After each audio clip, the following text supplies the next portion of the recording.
I'm going to start this story with a warning. It involves attempted suicide and the murder of kids, so if that is understandably too much for you, please don't watch this. I know some people are going to be upset with me that I cleaned one of these headstones, but when I learned of their story, it was May, which was Mental Health Awareness Month. And when I told my buddy Cindy about it, who works in that field, she said, I find it funny that sometimes people say they wish we could return to simpler times, when they don't realize how awful it sometimes was without medical advances, CPS, and the mental health treatments we have today. I like to believe that if this person had gotten the help they so obviously needed, that none of this would have happened, but that wasn't an option for them. For that reason, I still think it's an important story to share. So here goes. Mary Ward and her husband Lot were born and raised in Lincolnshire, England. In 1851, after having 2 children, Lot decided the family should move to the United States. Mary made it very clear she did not want to go, but reluctantly went.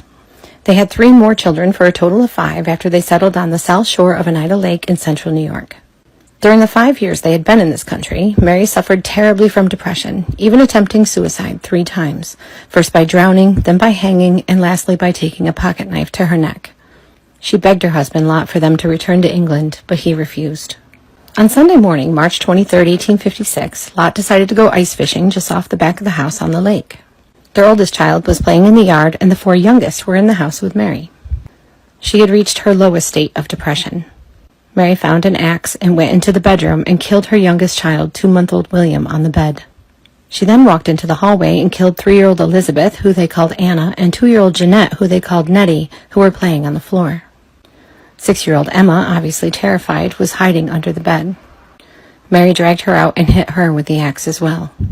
As Mary chased after the oldest, 8-year-old Charles, across the yard, Emma was able to crawl to the doorway near her sister Anna, where she died too. There was a crust of ice on the snow in the yard, and Charles was light enough to stay above it to outrun his mother as she broke through to deep snow. He made it to their neighbor's house as Mary turned around. When the neighbor arrived, seeing the 3 girls' bodies in the doorway, Mary was standing beside the bloody axe with a razor across her neck. As he stopped her from cutting any further, he tried to ask her what she had done, and all she could do was beg for him to kill her. He got her onto the bed in hopes of calming her down and then saw the baby. The newspapers had listed her husband, Lot Ward, as dissipated, implying that he was often drunk, abusive, and had abandoned the family. But 2 weeks later, they retracted that statement when neighbors said he was actually a good provider and hadn't been drunk more than 3 times that year.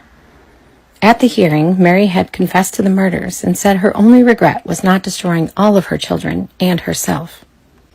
Instead of a trial and being sent to prison as we would expect, Mary is sent somewhere else instead. What's almost just as unbelievable is what happens next, but I'll have to do a part 2. If you haven't watched part 1 of the story, please do that first, because it includes a warning that I'm going to talk about some pretty graphic stuff.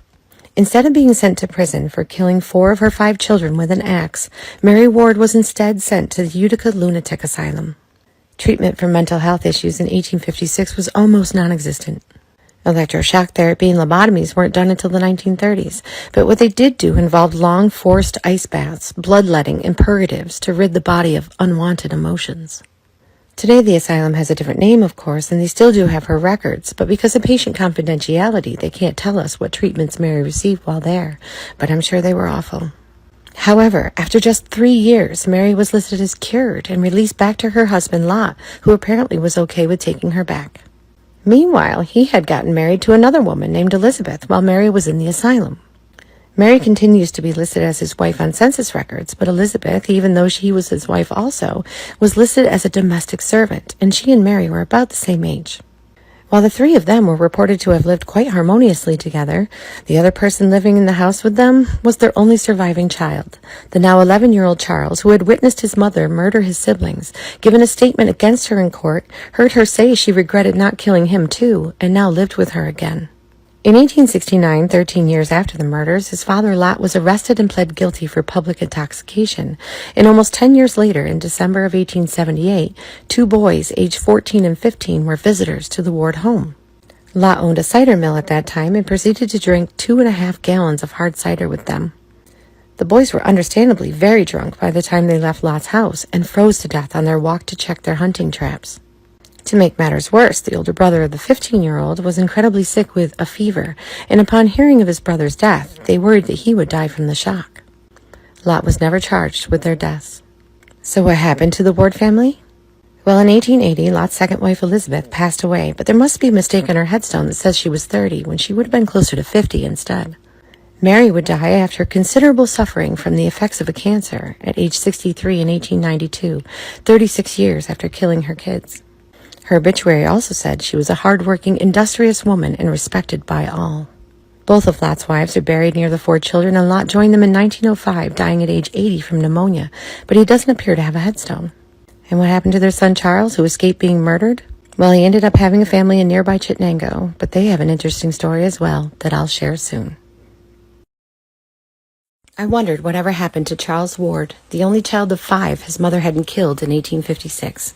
Well, this is his story. Charles continued to live with his parents after his mother returned from the asylum until at least age 16. When he's 22, in 1871, he marries Miss Marcia McNeil, and they lived on a farm just south of Chittenango, New York. They had 4 children, all boys: Katie, Howard, Willis, and Floyd. When Floyd is 9 years old, he contracts consumption, or as we know it today, tuberculosis. He progressively gets worse, and when he's 11, he's barely able to leave the house.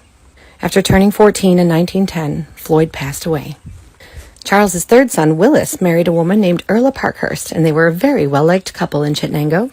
They lived with Erla's parents, along with their daughter Gladys. On June 30th, 1912, Willis's oldest brother, Katie, visited them from Manlius on his motorcycle. Now, around this time, a very popular way to carry a passenger on a bike was to do something called tank riding, because there wasn't room on the seat, as you can see on this 1912 Indian. Having a motorcycle license myself, I can't imagine how hard it must have been for the driver to keep the bike upright with someone sitting side saddle in front of you. Because it was so dangerous, towns all over this area were trying to get tank riding banned. Despite this, Willis decides to take a ride with his brother Katie and hops on the tank of the bike.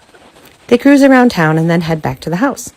Willis told his wife Erla, "Hey, why don't you go for a ride with Katie, and if you like it, I'll buy one." She agrees, sits on the tank, and off they go.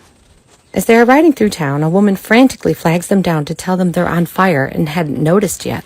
It's believed that Erla's silk dress had soaked up some oil and gas residue from the tank, and when her dress touched the hot motor, it caught on fire. Katie immediately tries to smother the fire with his coat, but it's not working, and soon Erla is engulfed in flames. The woman who alerted them grabbed blankets from her house, and they were able to put it out, but not before Erla was very badly burned. About 3.5 weeks later, she passed away in her parents' home at the age of 23. Willis is remarried and living in Brewerton, New York 4 years later, and leaves their only child, 5-year-old Gladys, who also has polio, to be raised by Erla's parents. 8 years after Erla's death in 1920, Charles's grandchild from Howard dies just 2 days after being born.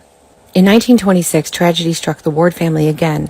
When Charles's wife Marcia died in March at age 73, Willis and Erla's daughter Gladys dies of polio in September at age 14, and Charles himself dies that December at age 79. The reason I'm showing you Erla's stone instead of Charles is because even though he, his wife, his son Floyd, and Howard's baby are all listed as being buried here according to cemetery records, their headstones are missing. I have a hard time believing they never had stones to begin with, but the cemetery has no records they were moved somewhere else later on either. If they really aren't here, where they are is a mystery.